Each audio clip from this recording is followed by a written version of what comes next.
Welcome to the Wickedly Smart Women podcast, featuring stellar conversations with emerging and established wickedly smart women.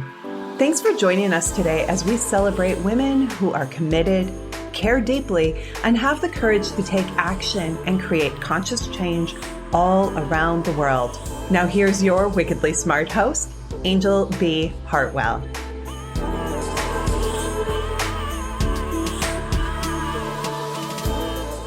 Welcome to another episode of the Wickedly Smart Women podcast, where we celebrate wickedly smart women and provide our listeners with a wealth of wisdom, along with immediately actionable steps to be smarter, spunkier, and more successful in their impact and their leadership. This is your host, Anjel B. Hartwell, and today we welcome our special guest, Jessica Falcon. Jessica is an international soul embodiment guide and speaker. She co-hosts the Radically Embody Love podcast, teaches online workshops, and coaches private clients from around the world. She guides women to reclaim their sovereignty so they experience the ecstasy of true soul freedom. Jessica is an expert on guiding you into the depths of your body so you embody your power, speak your truth, and own your majesty. A former lawyer turned mystic, she is the forthcoming author of The Power of Eve, Heal the Wounds of the Feminine, and Reclaim Your Sovereignty. I am so excited to have you here today, Jessica. Welcome to the show.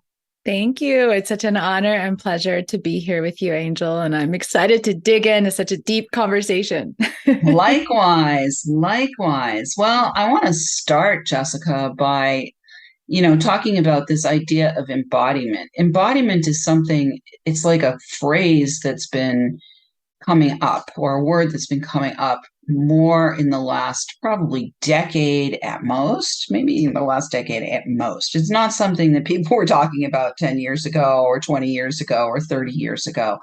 So I'd love to have our conversation start with, what do you mean when you say embodiment? Great question, because there's a lot of confusion out there about what embodiment actually means.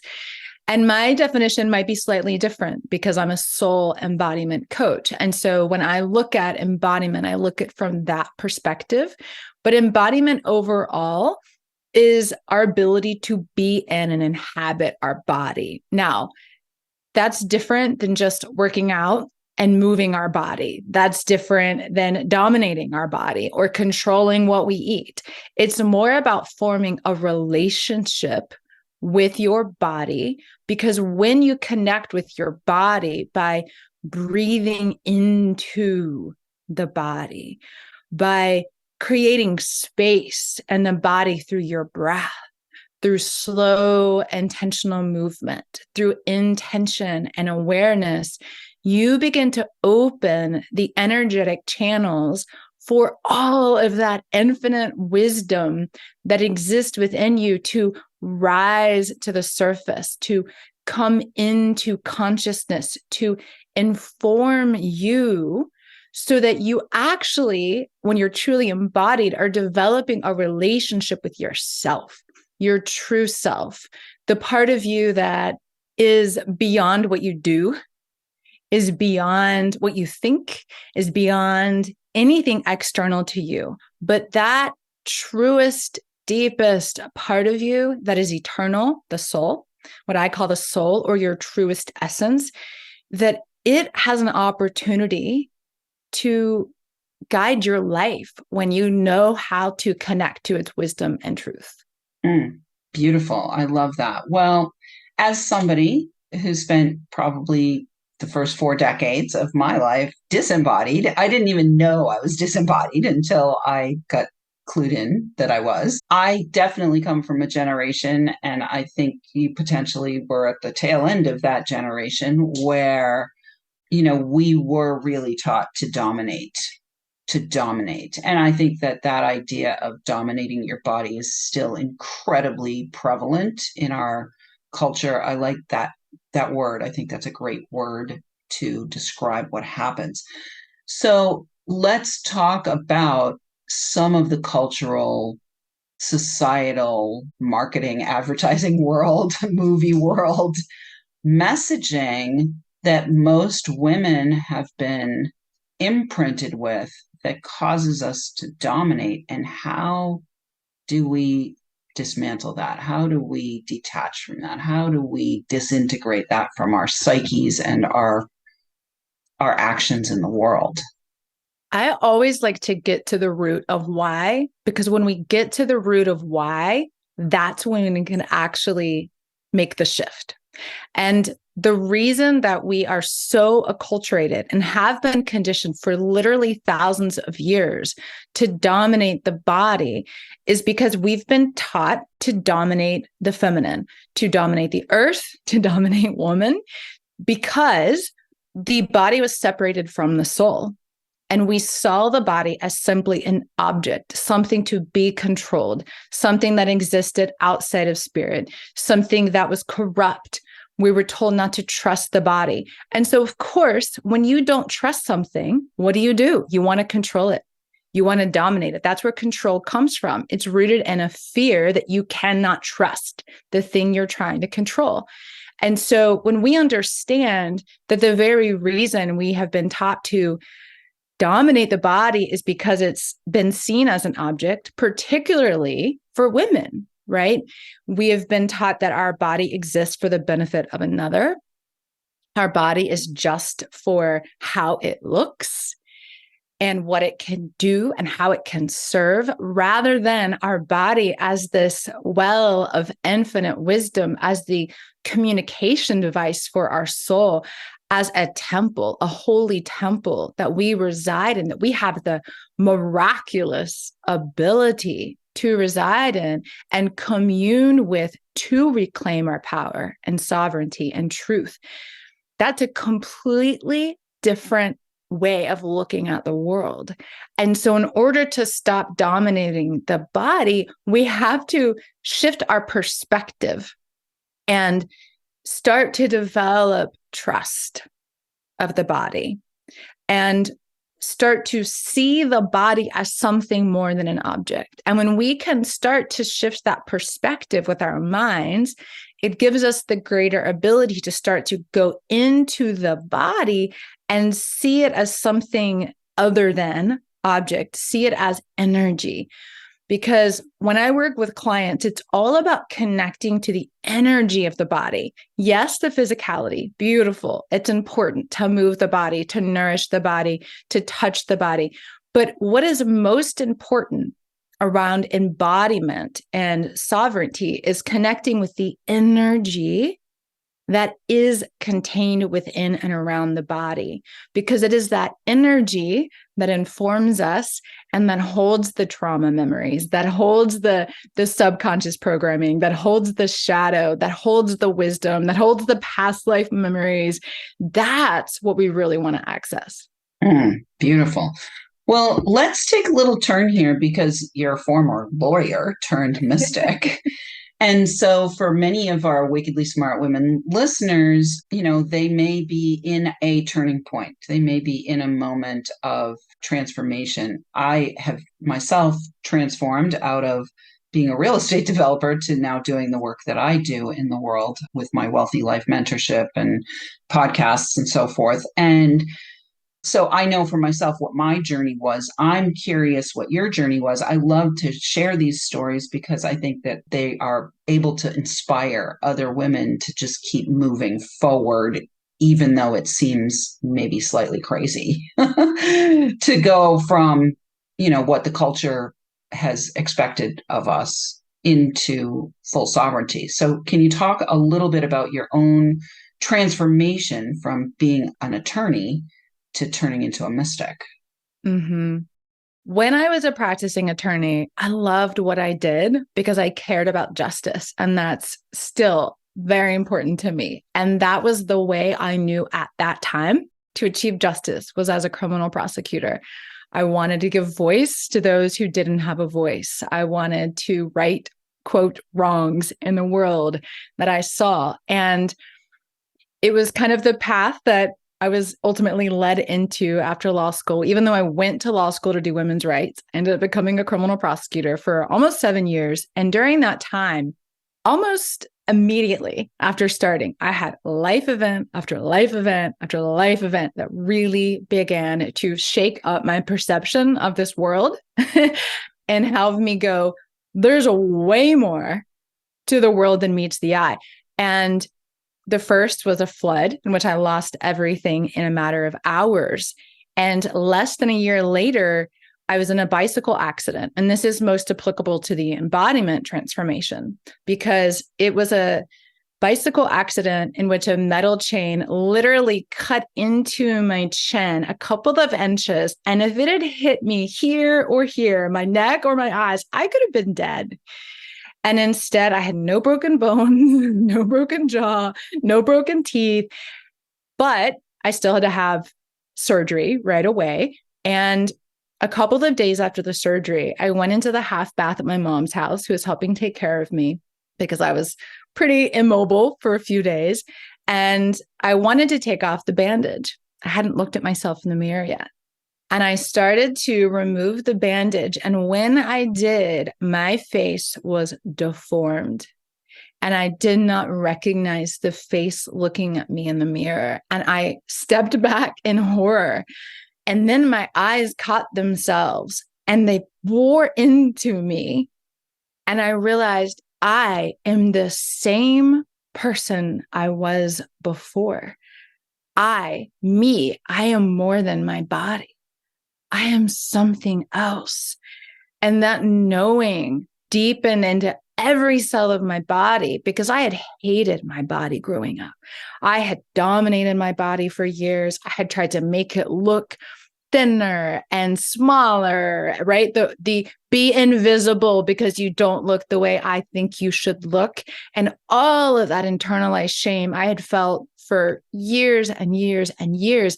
And then suddenly I look deformed and I saw myself for the first time, the part of me that I yearned for other people to see. I always, as a child, please see me. Don't judge me for how I look. Don't judge my body. I want you to see me, the essence of me. And most people were blind to that. And I started to do healing work because I had to, because I then had chronic pain as a result of the accident.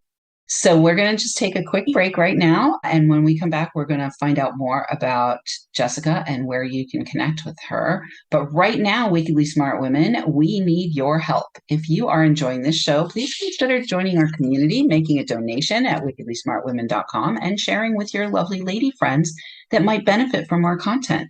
Help a gal out and let your sisters, mothers, daughters, friends, and colleagues know about the show so that we can serve them too. I am really excited to say a big thank you to all of our listeners who are downloading, rating, and reviewing.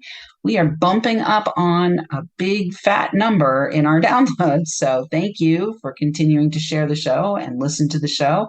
We deeply appreciate you all. We want to shout out this week to our listeners in, let's say, Taiwan, Norway, and the Maldives. And we might as well shout out to our listeners in Asheville, North Carolina, where Jessica is right now. And we will be right back with Jessica Falcon.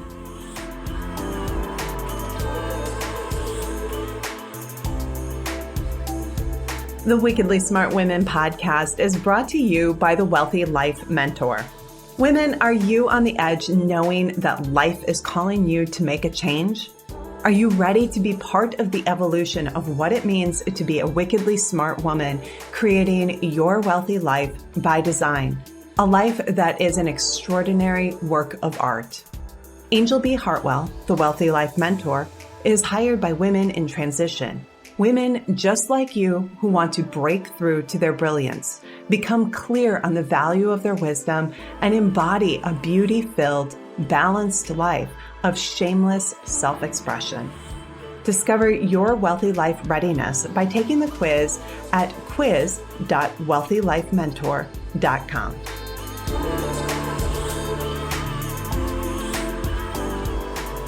And we are back with Jessica Falcon. So before we went to the break, Jessica was talking about how she finally saw herself and that put her on a healing journey. We want to let you know how you can get on the healing journey yourself by going to thepath2sovereignty.com. Thepath2sovereignty.com. We will have that for you in the show notes. So, Jessica, let's pick up where we left off, which is this accident caused you, like it activated you to go on your own healing journey. So why don't you talk a little bit about your healing journey? And then I want to find out more about your business and your podcast. So let's talk about your healing journey first and how elements of your healing journey are what you bring now to the people that you work with. So as I started to want to heal my body from the pain that I was experiencing as a result of the accident, I was doing healing work that brought me into my body in a way that wasn't working out, wasn't lifting weights, wasn't trying to change what I ate. I was actually connecting to my body in a slow, intentional way. And I was breathing into parts of my body I never breathed into, all of which are really essential to the offerings that I have as well, because it's about going into that energy body. And when we do, all of the emotions rise to the surface. And that's what started to happen to me. I started to feel, because I had been so disconnected from the throat up, I didn't allow myself to feel because I feared my feelings. And we're not taught emotional intelligence. We're not taught that emotions are energy. And when they move through you, it is simply energy in motion. And they are to inform us about our own inner experience. And I started coming into my inner experience, whereas prior to that, everything was focused on the external world.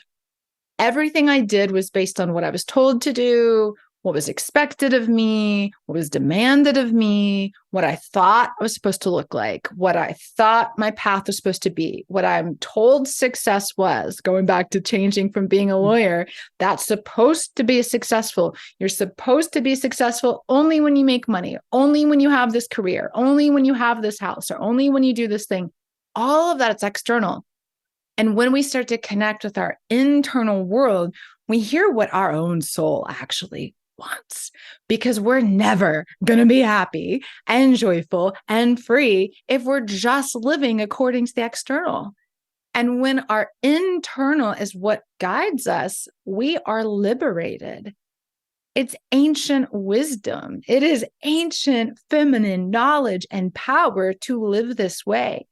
And I started to begin, this was quite a journey for me. It lasted many, many years, but I started to truly begin to see myself through my own eyes, and not through the eyes of others. Beautiful. I love it. So I want to just, drop in for our listeners a few things. One is this idea of really going slow and being intentional. Two is this idea of fearing your own feelings. I'll raise my hand. I was definitely one of those people for a long, long, long time and resisted. I mean, nobody could even see me cry. Like, no, you can't see me cry. Very, very unhealthy for a long time. And it took a long time. It did take a long time for me as well, Jessica, to slow down and be intentional. Can you talk about how, when you are working with your clients, either in your workshops or with your private clients, how you help them to, like, I call it, don't be seduced by the culture of busy. That was a little thing, a download that came to me. Don't be seduced by the culture of busy. How do you help them to let go of their seduction to the culture of busy? Well, one of the reasons we're often keeping ourselves so busy is A, because we're doing what we're told to do, but B, we're usually running from something or avoiding something, because the minute you stop and you're in silence, guess what arises? Your feelings, your thoughts, yourself. And if you're not happy with any of those things, it's so much easier to stay busy. And so in order to actually stop that hamster wheel from running, we have to develop the capacity and the choice. It starts with a choice. It starts with a desire to change. When we make that choice, because we desire more for ourselves, for our life, for our relationships, because the more intimate we are with ourselves, the more intimate we can be with others. And when we desire more and we choose to change, then we start to observe in the silence, in the slowness, in the intentionality. Oh, this thought. Oh, this feeling. And then we become even more curious about those things. And we use them in the workshops or the coaching. We use those to no longer fear them, to get into them and into the wisdom that they offer. Because so often what happens is when we haven't developed the capacity to step out of and observe our thoughts and feelings, we're run by them, we're controlled by them. And we have to, in order to be sovereign, step aside and develop the consciousness to be able to work with them and then choose our thoughts and allow the feelings to run through us and inform us, but not control us, so that we are becoming conscious creators of the life we desire. Yeah, beautiful. So I'm just going to recap for our listeners. Starts with choice. Got to make a choice. We always have to make that choice. And so I'm here, and Jessica is here to empower you to know, all of you who are listening, that you actually do have choice. So starts by making the choice. Then I heard curiosity, and then I heard creating, right? So those are the three major pieces of this work that will allow you to make the transformation for yourself. Make the choice, get curious, and then start creating from the wisdom that you're receiving as a result of deepening your inner work and your exploration of your inner world and letting go of being seduced by the culture of busy. Awesome. All right. So Jessica, why don't you share with us if you have a really powerful story from one of your clients that you'd like to celebrate? Oh my gosh, so many. The first person that comes to mind is a beautiful client who was raised in Saudi Arabia and is now in the UK. But to watch her go from a culture where it is acceptable to dominate women, where it is acceptable and widely legalized to control women. And she'd been in an abusive relationship. She literally couldn't even drive a car until 2 years ago in Saudi Arabia.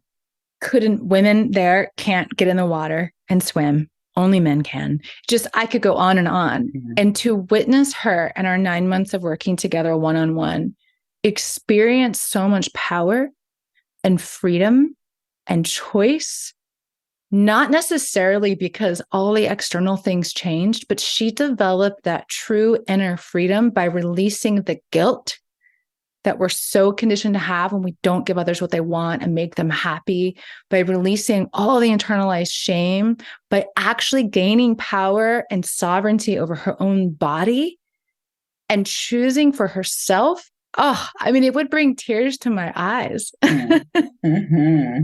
Beautiful. What a beautiful story.